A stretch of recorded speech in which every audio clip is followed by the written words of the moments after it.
Hey, and welcome to Copenhagen's Finest Book Club. Today we are going to talk about one of the most famous poems in history, A Dream Deferred. And with me today is the biggest poem fan you can find, Mathilde. Welcome, Mathilde. You're going to recite the poem for us today. Now, isn't that right? Right, A Dream Deferred by Langston Hughes. What happens to a dream deferred? Does it dry up like a raisin in the sun, or fester like a sore, and then run? Does it stink like rotten meat, or crust and sugar over like a syrupy sweet? Maybe it just sags like a heavy load, or does it explode? It was very nice, Mathilde.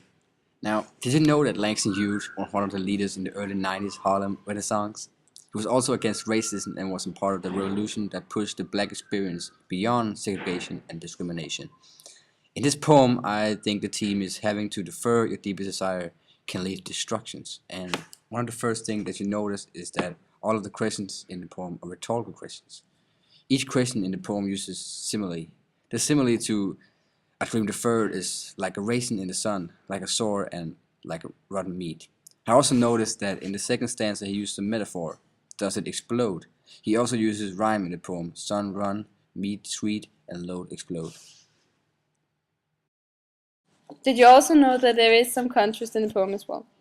An example could be, does it stink like rotten meat, or crust and sugar over like a syrupy sweet? The contrast between rotten meat, which is disgusting, and syrupy sweet, which is delicate, is very clear. The effect of all the question in this poem is that it leads to more questions. It's like it doesn't end, just like racism and segregation back then in the USA. You build up a sort of frustration as you travel through the poem, and I think that is exactly like the constant battle the African Americans fought back then.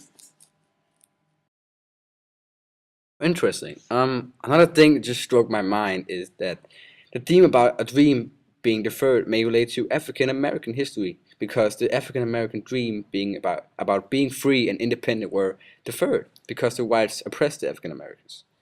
Yeah. That's all we got for you today. Remember to stay tuned on Copenhagen's Finest Book Club.